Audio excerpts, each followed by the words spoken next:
এত মিষ্টি আর সুস্বাদু আনারস খেয়ে যায় একবারে, একটা ছোট্ট 20টা দামে খেয়ে পেট ভরে গেছে। কত সুন্দর আনারস। এবার আনারসটা ভিডিও করতেছি। হ্যাঁ,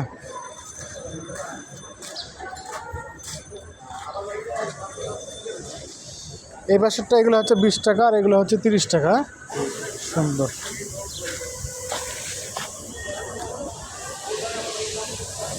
ওকে দিয়ে পরে ফেলছে না, আমার টাকাটা এখন দিতে পারবো?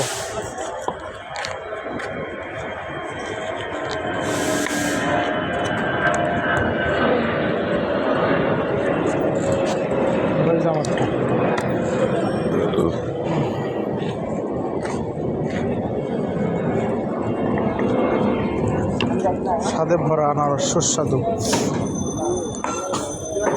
দর্শক, যারা অনেক সুস্বাদু মিষ্টি আনারস খাইতে চান তারা চলে আসেন এই কাকার দোকানকে লক্ষ্য করে। যারা আমার এই আশেপাশে যারা দোকানদার আছেন তারা এসে খেয়ে যেতে পারেন। অনেক সুস্বাদু এই মিষ্টি আনারস, কোনো কিছু লাগতেছে না, লবণ কাসুন্দি কিছুই লাগতেছে না, সব কিছু ছাড়াই অনেক সুন্দর মিষ্টি আমাদের কাকার আনারস। কাকা, এটা কোন জায়গার আনারস, কোন এলাকার? রাঙামাটি। রাঙামাটির আনারস। হ্যাঁ, রাঙামাটির আনারস খুব মিষ্টি, খুব সুস্বাদু।